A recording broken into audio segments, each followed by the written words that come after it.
Welcome back to the Gentleman Ultras paper review. I'm Richard Hall and we're going through the papers again with what a result last night for Napoli. Well, we're going to start here with, funnily enough, the Corriere dello Sport, because they were really waxing lyrical. This one was about Rasmus Højlund, and it was Højlund Portadale, Napoli in Paradiso. Basically, Højlund puts Napoli in paradise, and they certainly were. An incredible game. Juve beaten 2-1. Antonio Conte with a wry smile, should we say, on that one, whilst Luciano Spalletti, as Corriere say, coming back to a cauldron that was the Maradona Stadium, and it wasn't a successful return for him. And Corriere is full of passion this morning, celebrating the performance of Højlund, who, his brace utterly should we say, ruined that return of Spalletti, as mentioned. So the paper suggests that even though the Juve defence is ravaged by injuries and Gatti and Vlahovic, etc., the performance was soft and they were unable to handle the Danish power. So he certainly had the bacon, it seems.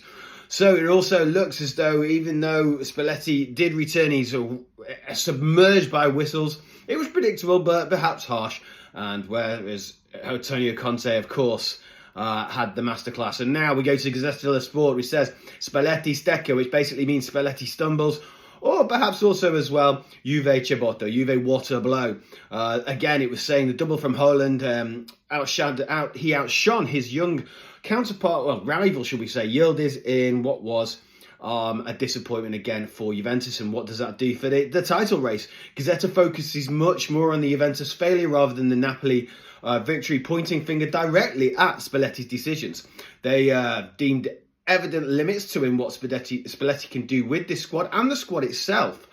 And also as well, again, everyone touches on the fact that their Juventus have been hit hard by injuries, but a squad of this nature trying to go for the title should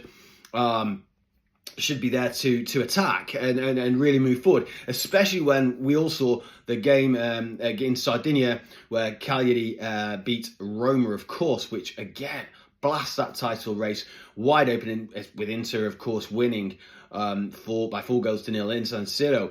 So lots to talk about there. And Tutto Sport, the venomous Napoli knocks out Juve, but yeah, that's pretty much it. Napoli, velenoso al fiore la Juve. Like I said, the venomous Napoli.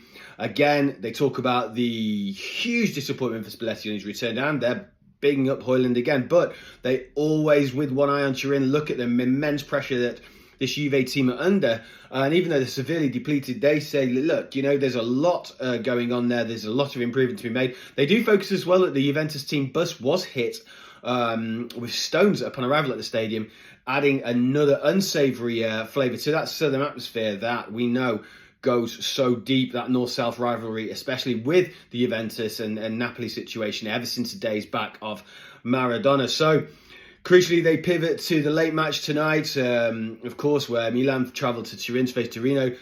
That would put a win for the Rossoneri back on level points with Napoli at the very summit of the table. So if we call them Sunday slideshows or sideshows, excuse me.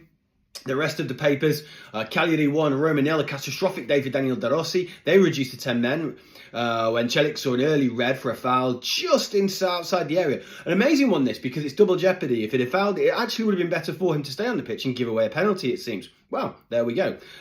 You can judge that one in yourself. Would you rather have 10 men and still be at 0-0? Or would you rather be with your full complement and potentially a goal down with a penalty? Well, that's difficult to say, but Gianluca Gaetano scored the decisive goal for Cagliari, and they snatched all 3 points from the Sardinians. For the Sardinians. A second consecutive defeat for Roma. Lazio Bologna, the Aquile were held to what would actually seem a frustrating draw.